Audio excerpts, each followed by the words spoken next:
What's up, ladies and gentlemen, boys and girls? Today's video is an exciting one, but it's going to be a bit of a different one. First and foremost, my voice is probably going to sound slightly different. I'm recording this with my computer headset, which isn't the greatest microphone quality, so it's different audio recording to what I normally record, which is my phone. Yeah, my voice is going to sound different. Secondly, there's not going to be any packs open in this video, unfortunately, so there's going to be no pack opening, but we will kind of get a bit of a glimpse at my personal collection, so that's potentially exciting. But what you are looking at is something that I've been working on for about 6 months now, on and off. This is something that was for my own personal use that spiraled out of control very rapidly, and what this is a spreadsheet where I track my entire Pokemon collection, and this has every single English Pokemon set on here. Now, where this came from, where the idea for this came from, was I could not find anywhere online to find out the amount of reverse holo cards for any given set. For example, Darkness Ablaze, I had no idea how many reverse holos there were. I know that there's no reverse holo V cards or V maxes, or in Vivid Voltage there's no reverse holo amazing rares or anything like that, but I didn't know that number. So what I would do is I would have to manually look on a set list and deduct all of the V's and V maxes and work it out. So I decided I would populate that information, I would have that somewhere. That was so I knew how big a binder I would need for a set. So I know for Rebel Clash, 360 cards. You can see here 360 cards, that fits in a 360 slot binder.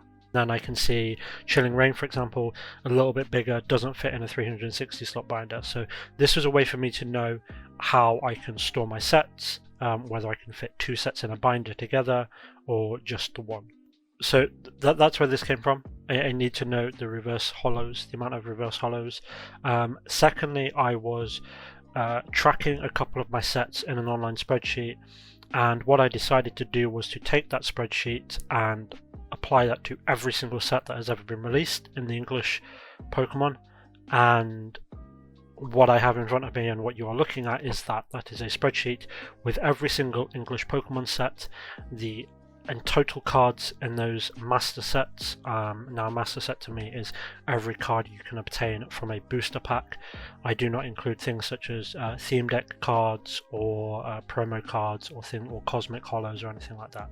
Master sets to me personally, and I think the most commonly accepted meaning of a master set is everything you can obtain from a booster pack of that set. So what you have here is, as I said, every single set. There is a couple of exceptions. One, I have not included the McDonald's sets.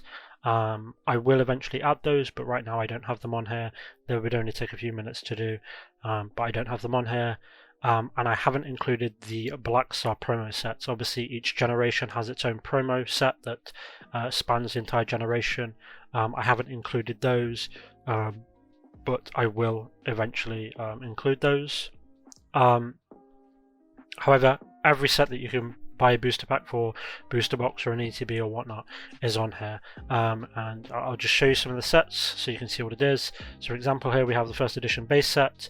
There's no difference on the first edition to the regular one on the spreadsheet, but it's very simple. You go onto that relevant sheet. If you own some of the cards, Alakazam, Blastoise, Chansey, Charizard, you just click those, you click that you own them, and the spreadsheet will update. You can see here you own 4 of the base cards / secret cards, and that is 4 of the master set, and that gives you a percentage completion. And then when you go back to the main sheet, you can see that is updated there, so you have a 3.92% completion for first edition base set. That works for every single sheet. Even the more recent ones will look at Chilling Reign. You can tick the cards you need here, and they will auto update. The same with the reverse holos. As you see, the base cards are secret cards, 11 we have, 5 reverse holos, 16 cards total, with a total overall percentage. And this includes every single card in the Chilling Reign set. Every single card you can get from a Chilling Reign booster pack is included in here. As you can see, the entire set, all of the trainers, and then we have all of the full arts, the secret rares, all the rainbow cards, gold cards, etc, etc. So this was something I decided to release.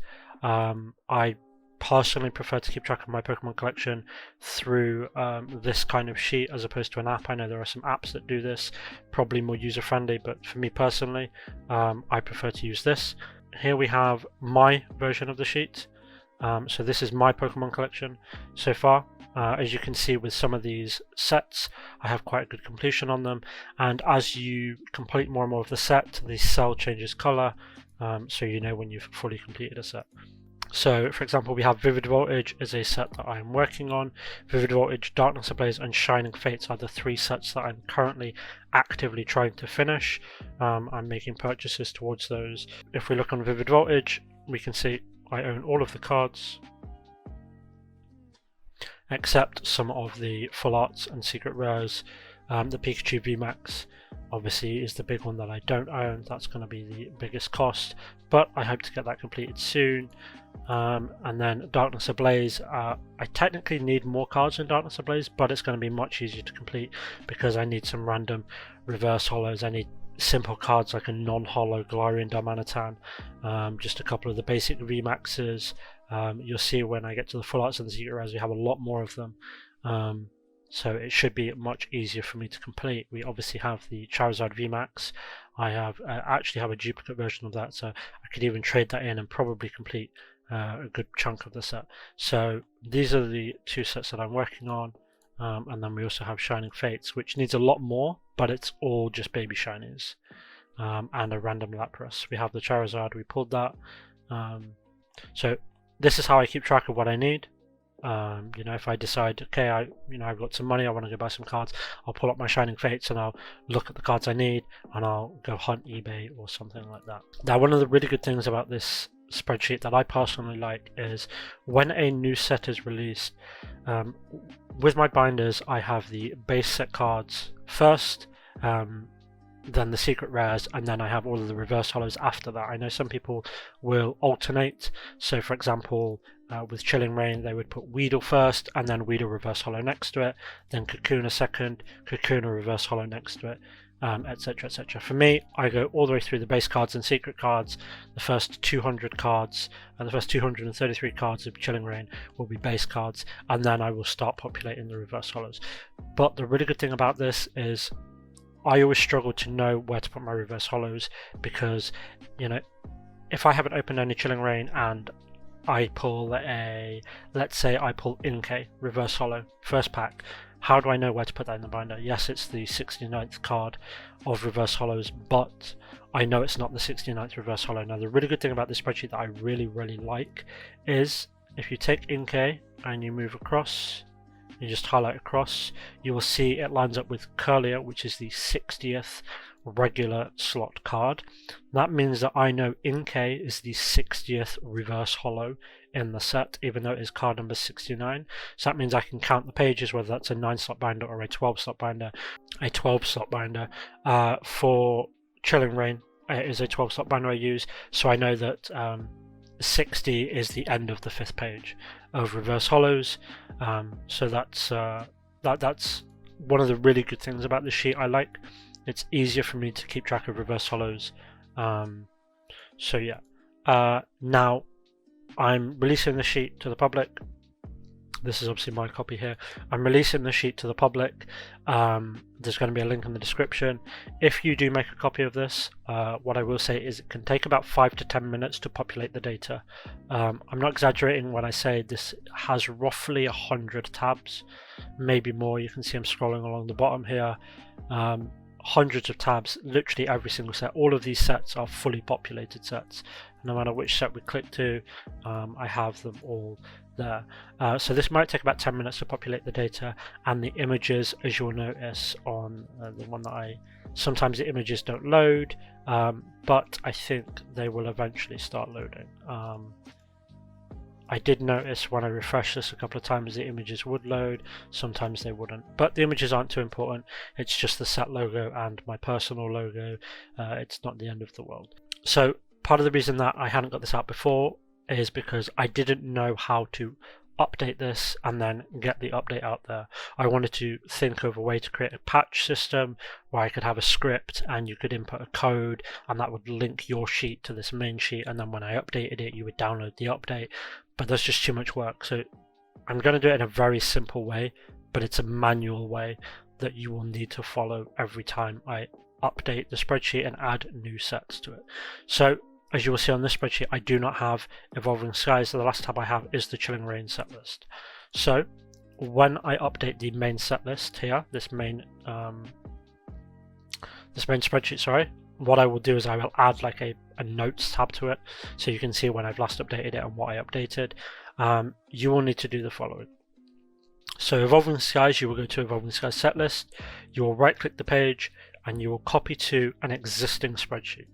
Now this is going to load a bunch of spreadsheets. You're not going to be able to see these because they're going to be blacked out, but you will find your spreadsheet on there. I found mine. I will then select that spreadsheet, and you'll see it is copying the sheet, and it has copied the sheet successfully. So I then go to mine, and you see here we have a copy of Sword and Shield Evolving Skies set list. We're just going to rename this and just remove the copy of part. So the tab is just called Sword and Shield Evolving Skies set list.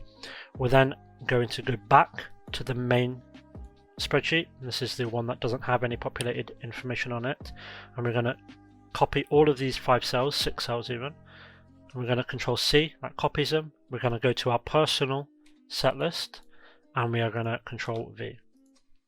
It's going to copy some formatting. We will just remove the borders, put them back on either side, but you will see that that has copied over the Evolving Skies, as well as the, so you'll see the percentage updates there.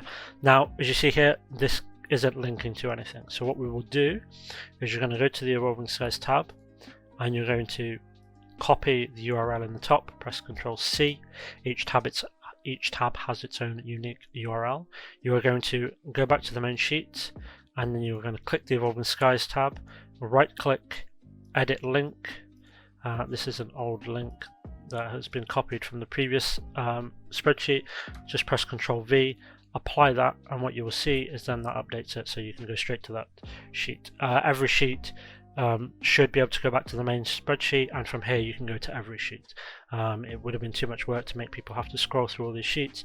As you can see here, this is just a tab where I'm considering starting the promo sets. This was just a way for me to keep track of where my cards are stored. I haven't put this on here yet, and then here was just a thing for me to keep track of any art sets that I've completed. But overall, this is what I've been working on and off for 6 months. I've done this completely manually on my own. All of the data has been taken from Bulbapedia, but everything has been done manually. And when I say everything has been done manually, I mean I've sat here and I have input all of these energies manually on every single Pokemon, and then formatted all of the cells appropriately so they have the appropriate background, etc. I have selected the appropriate rarity for all of these Pokemon. Some of these I've put in my own kind of rarity. For example, the Alf lithograph, I think that's technically not a secret rare. It's not classed as a secret rare, but I consider it a secret rare. I think there's a few other sets. I think Aquapolis is a good set to show because, yeah, so Aquapolis has some set notes. Aquapolis is where we started to have alt arts. So you will see here with Golduck, there is 2 Golducks that are card 50 out of 147. One is 50A and one is 50B. As a result, the set's technically bigger than 147 cards, but I rather than just call them card 50 and card 51, I've just labelled them as they are on the card itself. So yeah, bear with me, there might be a couple of errors, there might be a couple of Pokemon that have the wrong rarity or energy, or a typo in their name. You feel free to, if you identify any of those, you know, just make those adjustments yourself. It's just a simple copy and paste. If Azumarill, if Bellossom was a water energy, you would just do that, and then change the background on Bellossom cell, like so. Pretty straightforward thing to do. But this is, as I said, this is what I've been working on for 6 months on and off. The odd hour here, the odd hour there. I wanted to release it publicly. I shared it with a few people who thought it was really good. So I'm releasing it publicly. This is kind of an accompanying video so that you know what the spreadsheet is, you know how to work it, you know about the whole the thing I mentioned with reverse hollows, where you can line them up with the main cards and see which number reverse hollow it is. You know how to bring in the new set. As you see, Celebrations is our next set in October, and then we have Fusion Strike in November, which is a set that is going to involve some Mew cards, so probably an exciting set. And then we probably have a few more sets before Sword and Shield gets rounded up. So yeah, that is the spreadsheet. I think I've alluded to it a couple of times in videos. It's out there. Get yourself a copy if you want to use it. If you have any questions, feel free to ask me down below. I will answer them. If you have any feedback, feel free to share it. So yeah, that's today's video. I wanted to get this out before Evolving Skies officially releases. I was going to get this out just as pre-release released, but I didn't. I wanted to get the pre-release kits out because I knew they would be well received, and they have been, thankfully. I really appreciate the views on that. If you enjoy this video, guys, please give it a thumbs up. If you are enjoying the content, please subscribe. Make sure you enter the August giveaway, giving away 2 Calyrex boxes, 1 Shadow, 1 Ice Rider, to 1 winner each. So 1 person will win a Shadow Rider, 1 person will win an Ice Rider, and then I'm going to be adding some Evolving Skies products to that in a couple of weeks when we know what Evolving Skies looks like. So I appreciate the support, guys. I hope some of you use this spreadsheet. I hope you find it helpful. You might not. I think it's really good. It's much better for me than apps or anything like that. I'm a very computer-based person, so I prefer this. So thanks for watching, guys, and peace.